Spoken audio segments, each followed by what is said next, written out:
E aí, galera? Tudo bem com vocês? Me conta uma coisa. Como é que prega depois desse momento aqui com o pastor Francisco?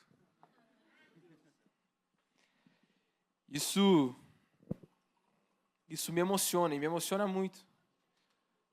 Porque eu ainda sou muito jovem, tenho vivido bastante coisas em Deus, mas a minha missão será cumprida quando um dia eu chegar. Porque o importante de todas as coisas não é como você começa. O importante de todas as coisas não é o meio da sua jornada. O que vai classificá-lo como filho de Deus é, no final da sua vida, encontrar a Cristo. E quando a gente vê a vida de um homem, como o pastor Francisco, que dedicou a sua vida pela igreja e pelo ministério, isso é inspirador para nós. Isso é combustível para mim. Então honre os seus pastores, honre a vida do pastor Francisco, honre a vida do pastor Gilbert, honre a vida do pastor Marcos, porque se você hoje pode usufruir de uma igreja, se você hoje pode usufruir de um lugar, se você hoje pode chamar aqui de casa, se você tem o acesso a Deus, é por conta da vida desses homens. Claro, sempre a honra a Deus, mas eu gosto muito que no Antigo Testamento, ao mesmo tempo que eles glorificavam o nome de Deus para as batalhas, eles honravam os nomes dos seus reis, que eram os homens que Deus tinha escolhido para se posicionar perante a brecha, para se posicionar em meio ao confronto. Então, não canse de honrar a vida dos seus pastores, não canse de honrar a vida dos seus pais, não canse de honrar a vida daqueles que estão acima de você. Porque a honra é o caminho para que você venha a ser abençoado. Não é o tema da mensagem de hoje à noite. Talvez a gente possa conversar sobre isso outro dia. Mas eu confesso que, diferente da primeira ministração, assim que eu tinha recebido o convite, eu estava orando a respeito e logo veio um insight de Deus sobre o primeiro momento que a gente teve aqui. E domingo passado, eu estava conversando um pouco com o Duca, eu falei assim, Duca, eu não faço ideia o que eu vou pregar sábado à noite. Eu estou totalmente dependente do Espírito. E essa mensagem é uma mensagem que eu já tinha nas minhas notas. Eu já tinha dentro daquilo que Deus já tinha me falado, já tinha ministrado. Essa mensagem eu já ministrei outras vezes, mas ela sempre vem com uma porção especial. Eu creio que, assim como o encerramento de uma conferência que nós vamos ter aqui hoje, ela só pode ser completa, e nós já tivemos vários momentos desse tipo, mas eu creio que o momento de hoje à noite é um momento de encontro com Deus. Eu creio que é um momento de se entregarmos totalmente, uma adoração de redenção. O tema da conferência é partir e trazendo a respeito desse entendimento que só tem como nós sermos cheios se nós somos partidos. Mas o que eu queria falar hoje à noite com vocês é a respeito de ser cheio. Então abra comigo a sua Bíblia em Atos.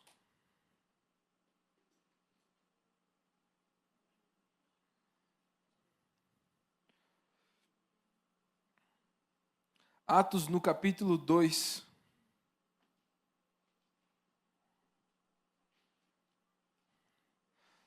Nós vamos ler a partir do versículo 1.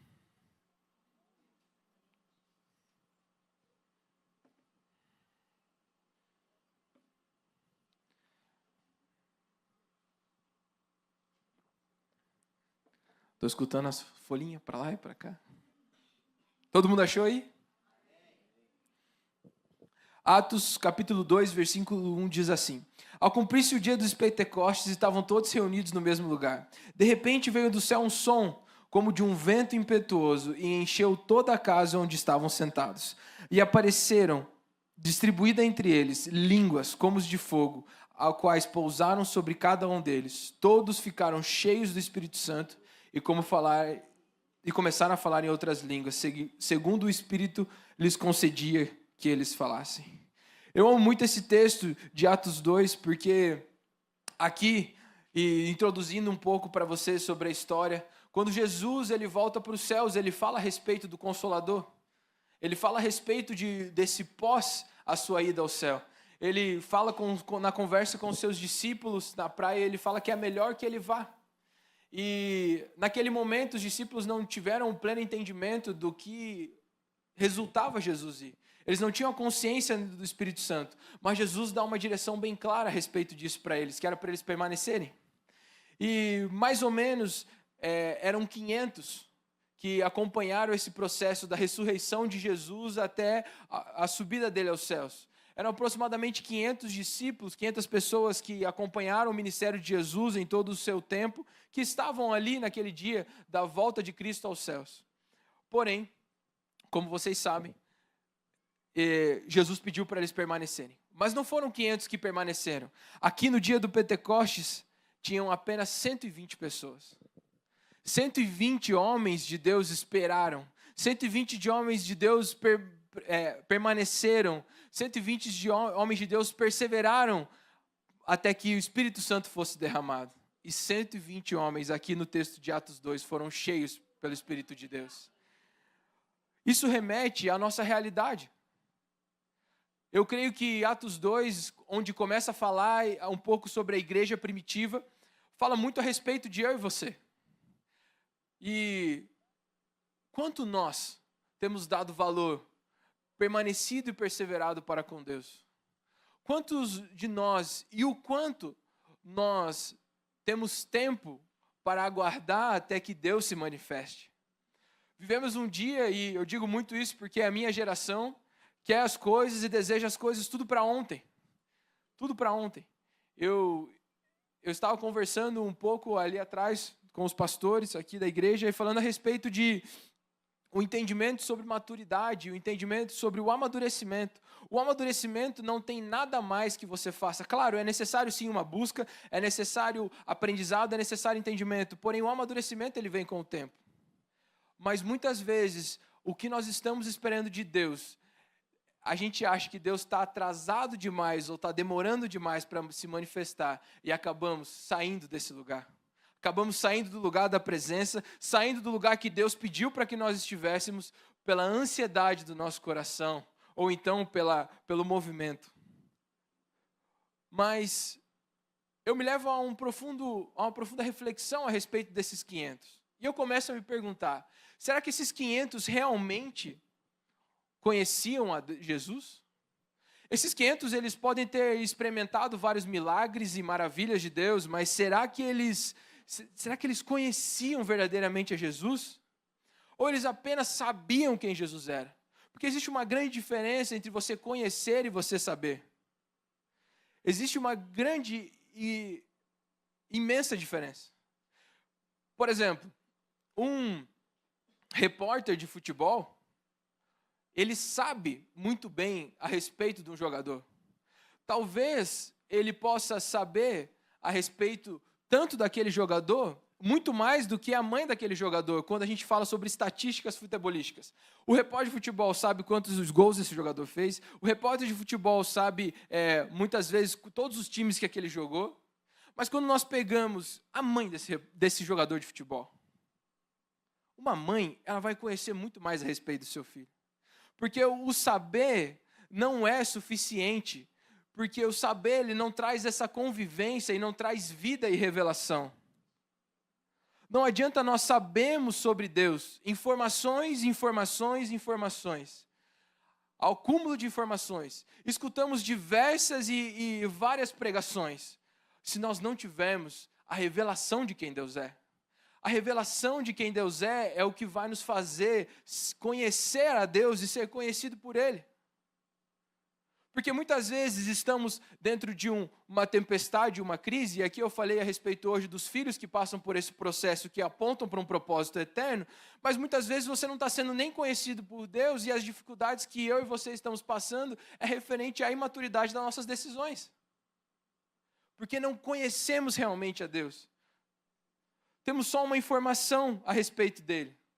Ser cheio de Deus é muito mais do que uma informação. É uma experiência real e viva. É uma experiência presente. É uma manifestação ativa de Deus nas nossas vidas. Quando que foi o seu último testemunho que você pode compartilhar com a sua família? Qual que foi a última vez que você expressou o caráter de Cristo através do servir, através do amar, através de se doar? Se experiências se experiências como essas, se atitudes como essas não estão claras dentro daquilo tudo que você tem se entregado, talvez você tenha levado Jesus como uma mera informação e não uma prática de vida. E eu falo isso com muito temor no meu coração hoje. Porque a verdade é que quando você conhece a Cristo, você verdadeiramente agora começa a guiar sobre Ele. O pastor Marcos trouxe um texto aqui, quando Jacó decidiu que Deus fosse o Senhor da vida dele. Isso muda tudo. Isso muda tudo. Quantos de nós, às vezes, já chegamos a fazer esse pacto, essa aliança, de forma amena? Deus, se o Senhor me abençoar, eu te sirvo como Senhor. Aí Deus abençoou, você começou a servir a Deus. Quando a direção de Deus foi ao contrário da sua, foi a primeira oportunidade que você decidiu para falar: Deus, os seus planos são bons, mas os meus são melhores.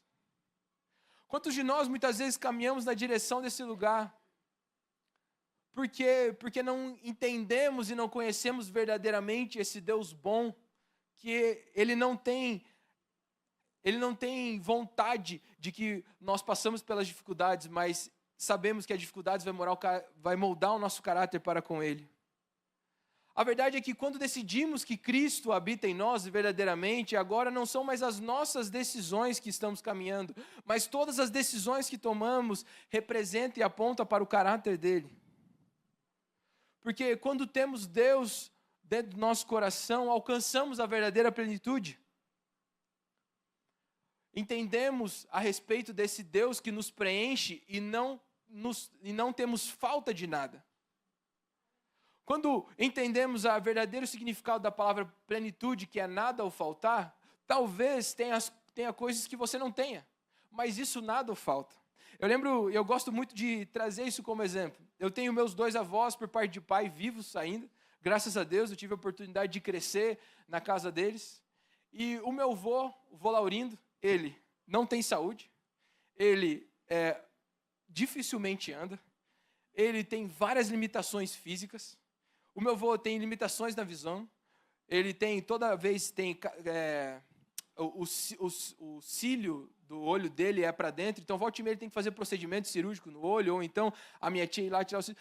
Meu avô tem inúmeras dificuldades que eu poderia estar contando aqui para vocês. As doenças que já alcançaram ele já foi curado, graças a Deus, mas vários momentos, várias coisas que hoje não fazem ele ter uma vida que eu olho para ele e falo assim: isso não é ser 100% saudável, isso não é alguém com 100% de saúde. Mas quando eu vou na casa do meu avô, eu pergunto: vô, o senhor está precisando de algo?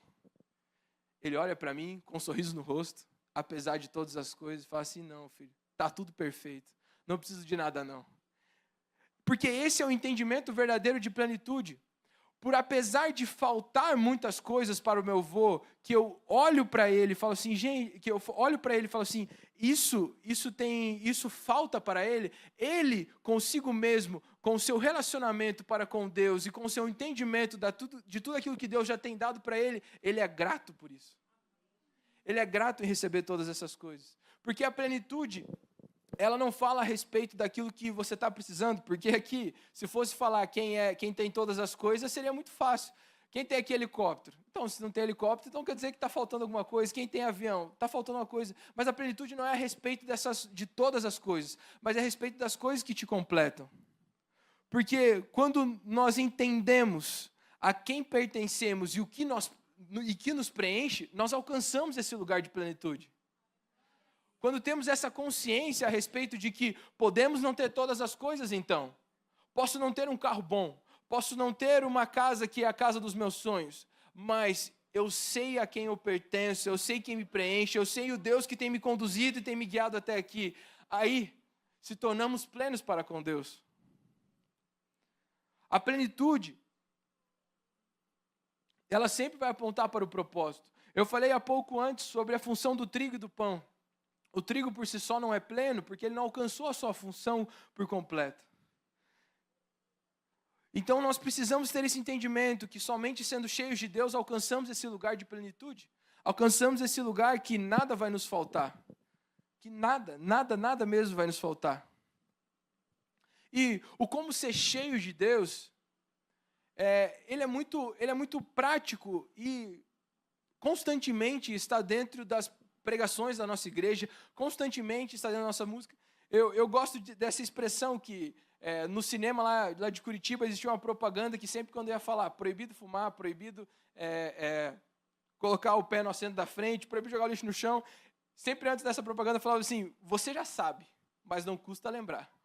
Porque essa é a verdade como ser cheio de Deus. Se eu perguntar para cada um de vocês aqui a respeito de ser cheio de Deus, eu tenho certeza que todos vocês poderiam me dar um exemplo ou me dar alguma informação a respeito de como eu posso ser cheio de Deus.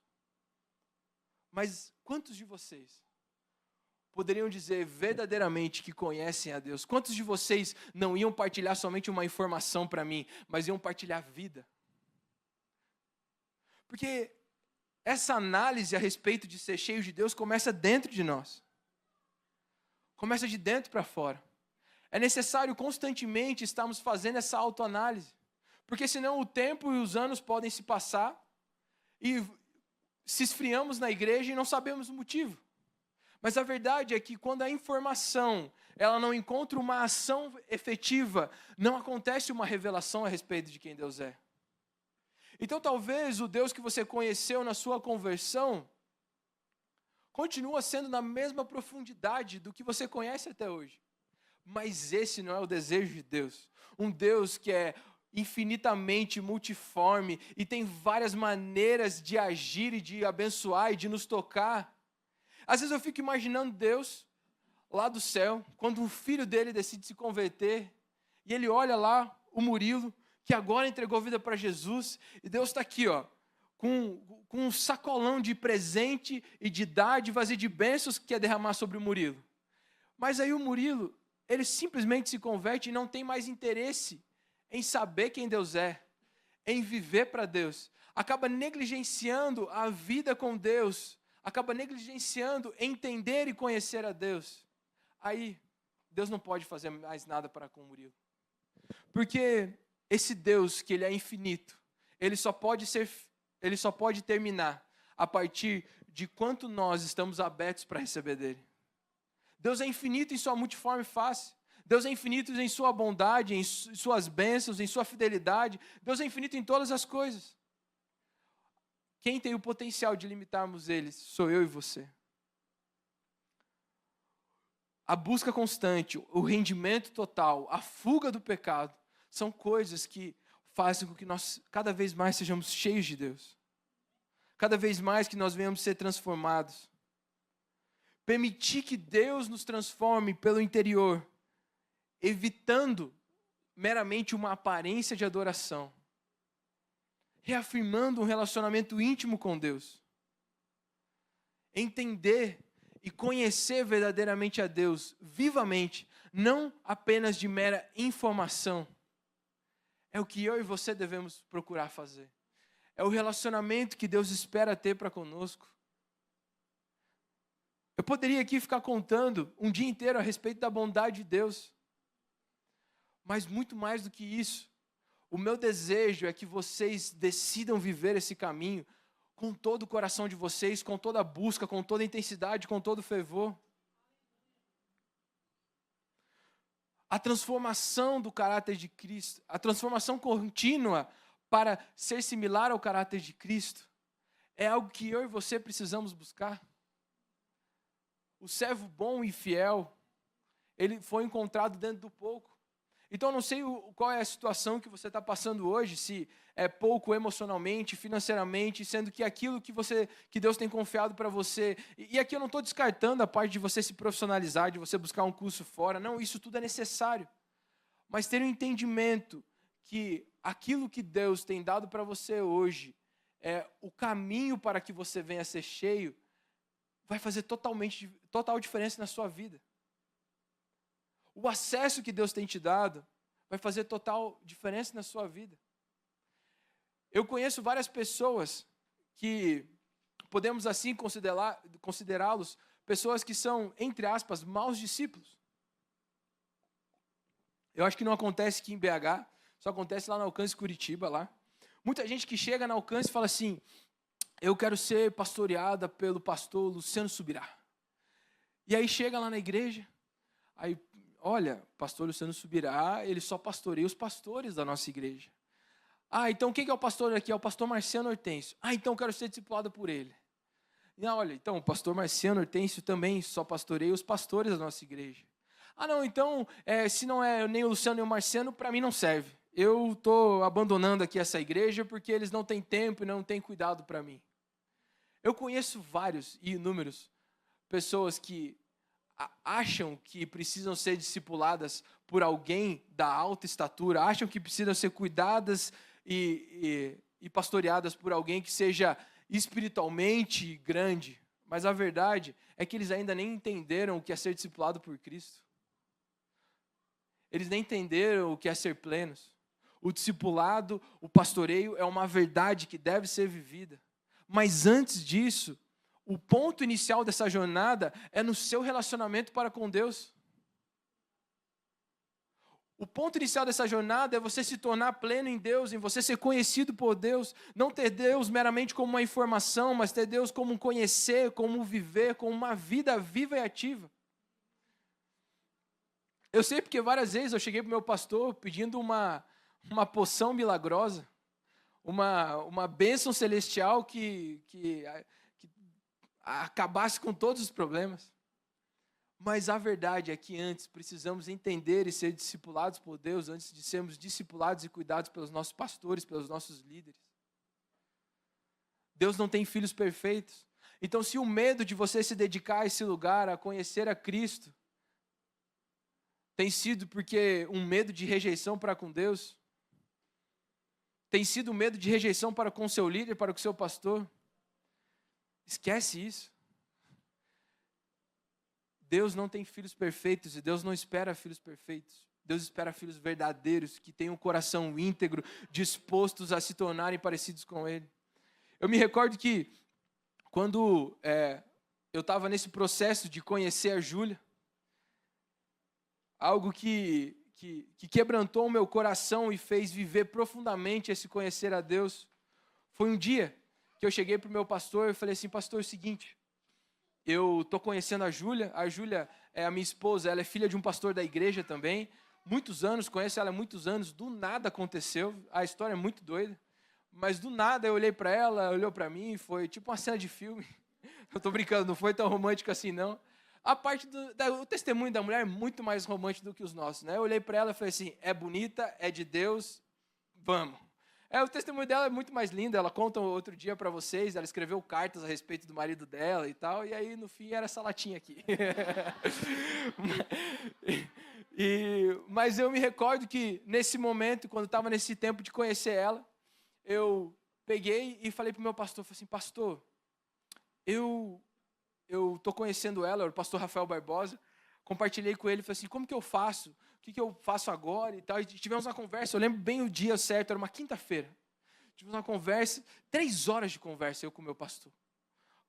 Rafael falou assim: olha, faz isso, faz aquilo outro, vai com calma nisso, vai com calma naquilo outro, olha, fica atento nisso, fica atento naquilo outro. O meu pastor já conhecia muito a respeito da Júlia, do testemunho dela, mas era justamente nesse processo de caminhar, de me aproximar nela, ser respeitoso, tratar ela como uma irmã de Cristo. Apesar de saber todos esses princípios, eu mesmo assim recorri ao meu pastor.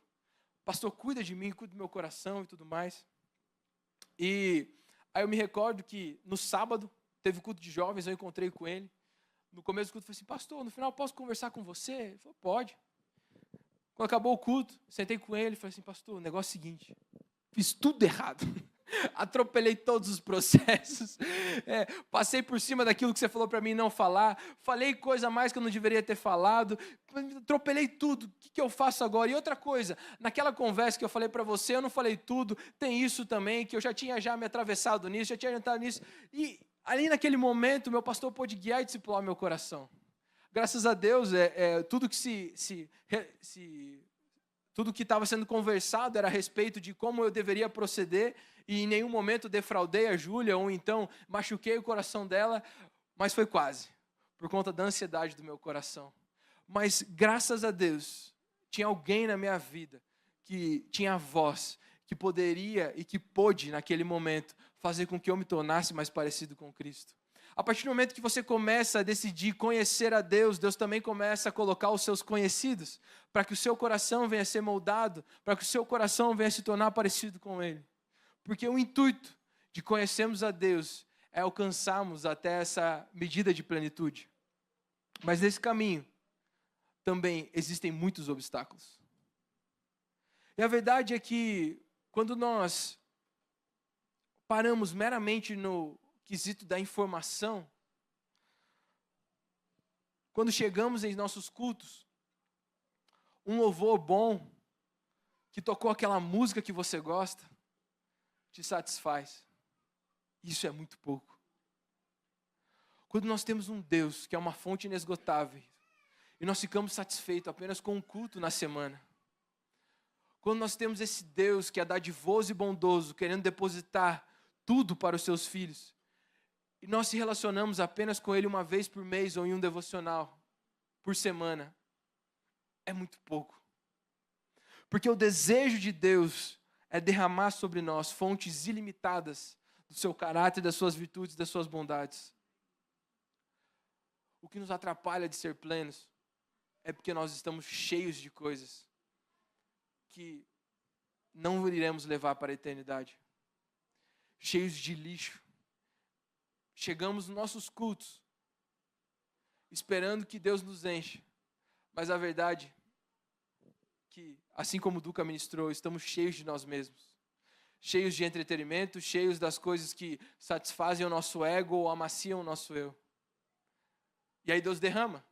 E aí o irmão da sua direita é cheio. Aí o pastor traz uma palavra poderosa que Deus falou para ele trazer. E aí a irmã que estava nem prestando atenção no culto, estava lá cuidando das crianças do ministério infantil, é ministrada por Deus e recebe. E nós ficamos para trás. Não encontramos esse Deus. Não conhecemos esse Deus. Sabemos que Ele é bom, mas nunca provamos da sua bondade. Sabemos que Ele é fiel, mas nunca provamos da sua fidelidade. Sabemos desse amor, mas nunca provamos desse amor. Porque nunca escolhemos o conhecer. Tratamos apenas o momento do culto como uma mera cerimônia. Como algo que totalmente racional. Esquecemos de ser ativados, esquecemos de entregar, esquecemos de nos render a Deus. As distrações, elas nos afastam de Deus. A falta de arrependimento, a morte do nosso eu, nos afasta desse lugar. O orgulho e a busca pelas coisas passageiras nos enchem.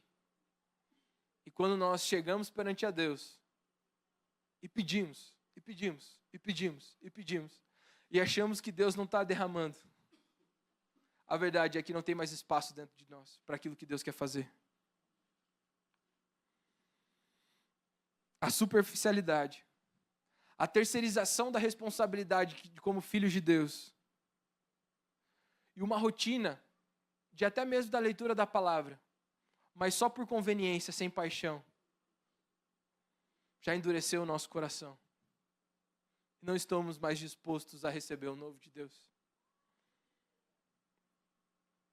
Eu, há uns meses atrás, estava fazendo uma dessas autoanálises. E foi daí que essa mensagem surgiu. Eu estava com a minha esposa um dia à noite. A Olivia, graças a Deus, dorme bem cedo, mas também acorda bem cedo. E uma dessas noites que eu estava com a minha esposa, a gente estava fazendo rotinas de novos bons hábitos que a gente ia querer adquirir para a nossa vida. É tipo mais ou menos aquela lista que a gente faz no final de ano, a respeito do próximo ano. Emagrecer, entrar na academia. Era mais ou menos uma lista dessa que eu estava fazendo. E eu me recordo que eu falei assim, Júlia, eu quero gastar cada vez mais menos tempo com as distrações. E aí ela falou assim, você sabe que tem tempo de uso no seu celular, que você tem como limitar. Tantas horas disso, tantas horas daquilo, tantas horas daquilo. Eu falei, sério? Ela falou, sério. Eu falei, que maravilha, então coloca aí para mim, por favor. Aí ela falou, quanto tempo disso? Eu falei, no máximo 1 hora. Instagram, no máximo 1 hora. Ah, e quanto tempo daquilo? Ah, no máximo 1 hora. Nem passa disso. Nossa, meu Gini, 1 hora no meu dia, das 24... Não, esquece, não, mais, no máximo 1 hora. E a gente foi ali estabelecendo aqueles hábitos. Não lembro que, ao certo era dia, eu lembro que 2 dias depois, era um dia que eu estava mais tranquilo, era um dia que eu estava de folga. E eu me recordo que eu acordei e fui ali começar a minha rotina com a Olivia, minha rotina de leitura, minha rotina, meu devocional. E aí, era mais ou menos assim umas 11 da manhã. Aí do nada apareceu uma telinha branca. Tempo de uso do aplicativo. Aí eu falei, ué, como assim? Tempo de uso, acabou o tempo de uso? Aí me recordei que 2 noites atrás eu estava com a Júlia fazendo essas coisas. Eu falei, caraca, velho, é 11 da manhã e eu já gastei 1 hora com o Instagram. Na hora me veio um santo temor a respeito disso. E me fez levar uma análise profunda a respeito de como eu tenho gastado meu tempo. Eu gosto de uma frase do C.S. Lewis, que tudo que não é eterno é eternamente inútil. Naquele momento bateu um temor no meu coração a respeito de essas pequenas distrações que têm roubado o meu tempo, que têm roubado a minha paixão, que têm roubado a minha dedicação para com o Senhor. E eu lembro que eu comecei desde então, ter uma rotina radical a respeito dessas coisas. E a ter um alerta, um sensorial a respeito disso. Eu queria te convidar a você fazer essa análise. Essa autoanálise. No intuito não é que acusar ou mostrar que alguém gasta menos ou mais tempo do que alguém, não é que fazer uma competição, mas é trazer uma profunda reflexão. Mais fundo ainda, como que têm sido as nossas orações? Quais são os pedidos que temos fazendo para Deus? São a respeito das coisas que levaremos eternamente? As nossas orações têm sido mais a respeito do bem que nos falta? Ou tem sido mais a respeito do caráter de Cristo, de quem Deus é? As nossas orações, do que elas estão cheias? E aqui eu não estou dizendo para você parar de fazer oração pedindo coisas para Deus, muito pelo contrário, hoje pela manhã, no momento de devocional, eu orei para Deus fazendo um pedido. Mas aonde está o seu coração? O que tem preenchido o seu coração? O que tem enchido o seu coração? Queria chamar o pessoal do louvor aqui. Eu creio que Deus está procurando uma geração insaciável, que não vai ficar satisfeita até ser completamente cheia por Ele. Permanecer em Deus é um convite para que eu e você venhamos deixar as coisas que são superficiais na nossa vida. Eu creio nesse Deus dadivoso. E aqui eu não estou pregando contra a prosperidade ou nada do tipo. Mas eu creio que Deus está em busca de uma geração que elas não vão se contentar com as coisas dessa terra. Que um bom carro vai ser confortável, mas não vai ser o suficiente. Que uma boa casa vai ser confortável, mas não vai ser o suficiente. Porque o desejo deles de ser completos não está nas coisas desse mundo, não está nos pertences, mas está em Deus, está no caráter de Cristo e a respeito de quem Deus é. Eu creio nisso. Eu creio que Deus está nos chamando a despertarmos a respeito de o quão tem sido o alimento que eu e você temos experimentado e temos consumido dele. Estamos comendo apenas migalhas, sendo que o convite do Senhor para mim e para você foi para a mesa de Deus.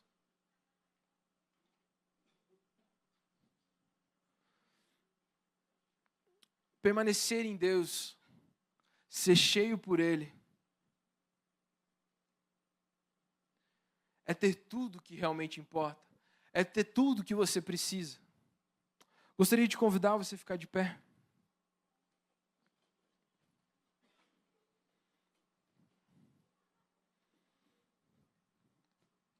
Estamos vivendo numa geração carente de todas as coisas.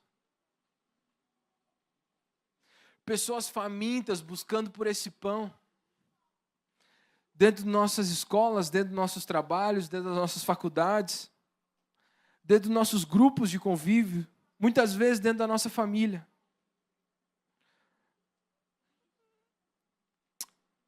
E elas não têm encontrado esse pão na nossa vida. E elas não têm provado desse pão vivo. Porque nós não podemos oferecer algo que nós não temos. Nós não podemos entregar algo que nós não temos. Eu creio que Deus está levantando uma geração que não se contentará com as gotas, mas sim desejará incansavelmente a fonte inesgotável da presença dEle. Estávamos conversando a respeito disso, antes dessa ministração,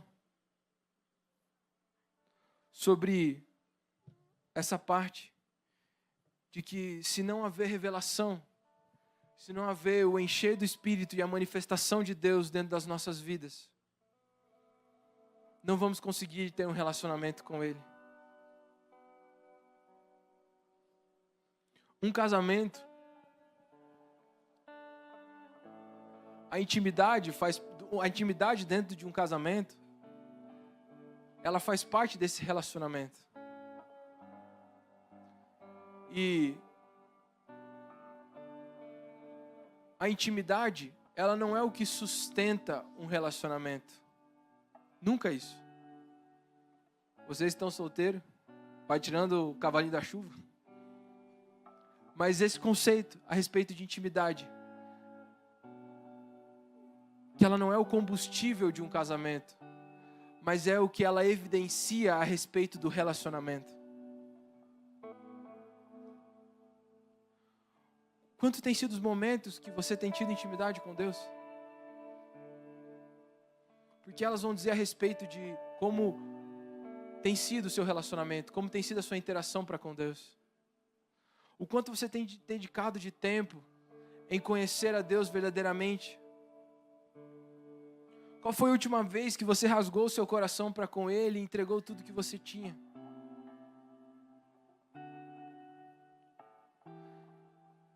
Se você hoje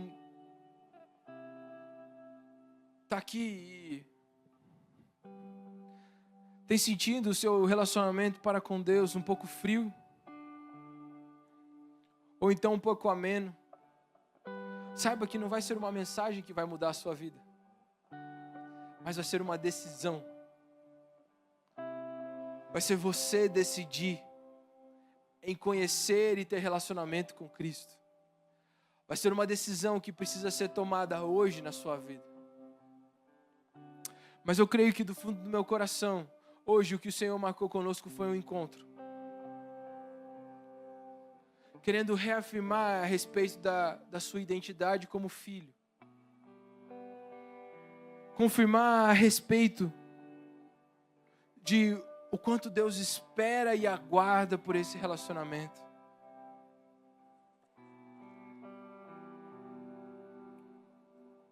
Eu não sei qual foi o Deus que você já viveu, ou que você já experimentou. Mas o Deus que está na Bíblia é um Deus de intimidade e relacionamento. Gostaria de convidar você a fechar o seu olho agora.